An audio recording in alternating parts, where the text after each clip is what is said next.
এই কনকনে ঠান্ডা শীতের মধ্যে মা ছেলে আর মেয়ে তো বেরিয়ে পড়লাম। তো বাইরে এত পরিমাণ বাতাস ছিল, এই তো হচ্ছে চাদর দিয়ে আমি মুড়িয়ে নিয়েছিলাম। তো ওর মাস্ক হচ্ছে উপরে উঠে গিয়েছিল, নিঃশ্বাস নিতে পারতেছিল না। পরে আবার হচ্ছে মুখটা বের করে দিলাম। হ্যালো এভরিওয়ান, আসসালামু আলাইকুম। প্রতিদিনের মতো নিয়মিত ব্লগ নিয়ে আজকেও আসলাম আপনাদের সামনে। আশা করছি আপনারা সবাই ভালো আছেন। আলহামদুলিল্লাহ আমি ভালো আছি, আপনাদের দোয়া এবং ভালোবাসা নিয়েই তো চলে আসলাম ছেলের স্কুলে। আজকে হচ্ছে বছরের দ্বিতীয় দিন, বই উৎসব চলছিল। তো রংপুর হচ্ছে ক্রিয়েটিভ একাডেমি কর্তৃক আয়োজিত বই উৎসবে তো আমরা চলে আসলাম। আমার ছেলে হচ্ছে এবার তৃতীয় শ্রেণীতে উঠেছে। তো হচ্ছে আজকে বই পাবে, এই জন্য হচ্ছে স্কুল থেকে ফোন করেছিল আমার গতকাল রাতে। তো আমার মেয়ে শুনেছিল কিন্তু যে আমি হচ্ছে স্কুলে যাব পরের দিন। তো রাতেই কিন্তু বায়না ধরেছিল যে আম্মু আমিও কিন্তু তোমার সঙ্গে যাব। তো এই দিনই আবার আকাশটা এত পরিমাণে খারাপ ছিল, আমাদের এদিকে শৈত্যপ্রবাহ চলছিল। আর আমার মেয়ে এত পরিমাণে জেদ করছিল, ওই যে দেখেন ওখানে আমাকে বসতেই দিচ্ছিল না প্যান্ডেলের ভিতরে। ও হচ্ছে আগে কিছু খাবে। তো যাই হোক, ওর হচ্ছে মূল উদ্দেশ্য এটাই, বাইরে নিয়ে আসলে তো হচ্ছে ওর খাওয়া দাওয়া ঘোরাফেরা হবে, এই জন্যই আর কি। তো দোকানে নিয়ে গিয়ে তো আমি চিপস কিনে দিলাম। দেওয়ার পরে ভাবতেছিলাম যে যাই হোক একটু মনে হয় একটু চুপ হয়ে বসে থাকবে, তো কি আর করার, ও ওখানেও বসে থাকলো না। এই তো প্যান্ডেলের ভিতরে হচ্ছে ছাত্রছাত্রীদেরকে লাইন করে দাঁড় করে দিয়েছে, প্রোগ্রাম আর কি শুরু হয়ে গিয়েছে। প্রথমে হচ্ছে প্রথম শ্রেণীর বাচ্চাদেরকে বই বিতরণ করবে। তো প্রধান শিক্ষক হচ্ছে ভাষণ দিচ্ছিল।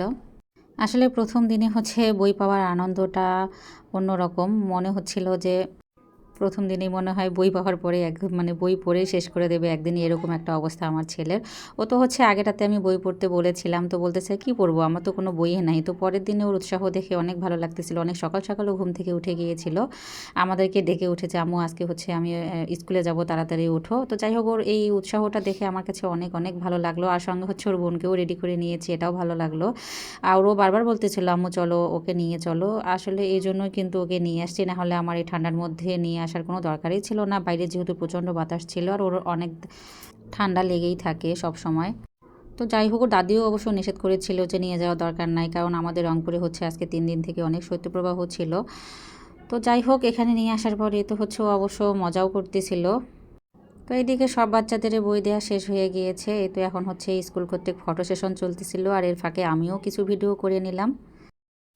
আর তো এখন আমাকে ও টানাটানি শুরু করে দিয়েছে স্কুলে যে হচ্ছে খেলার জোন আছে ওখানে যাওয়ার জন্য। ওই রুমটা তো খুলে দেয়নি চাচা আগে, তো চাচাকে অনেকবার বলার পরে আরও কিছু গার্ডিয়ান বলছে, তারপরে হচ্ছে এই গেটটা খুলে দিল। যাই হোক, এখানে তো আমার মেয়ে আরও কিছু বাচ্চা ছিল, আসার পরে তো সবাই মিলে অনেক মজা করে খেলতেছিল ওরা। তো প্রোগ্রাম শেষ হয়ে গিয়েছে, এখন আমরা চলে যাব। ও তো ওখান থেকে কিছুতেই বের হবে না। আসলে সবসময় বাচ্চাদের এরকম জেদ কিন্তু মানার মতোও না। বাইরে প্রচণ্ড ঠান্ডা ছিল, আমি তো বাসায় আসতে পারলেই বাঁচি। তো আজকের ভিডিওটা এ পর্যন্ত। সবাই ভালো থাকবেন, সুস্থ থাকবেন। আল্লাহ হাফেজ, শুভরাত্রি।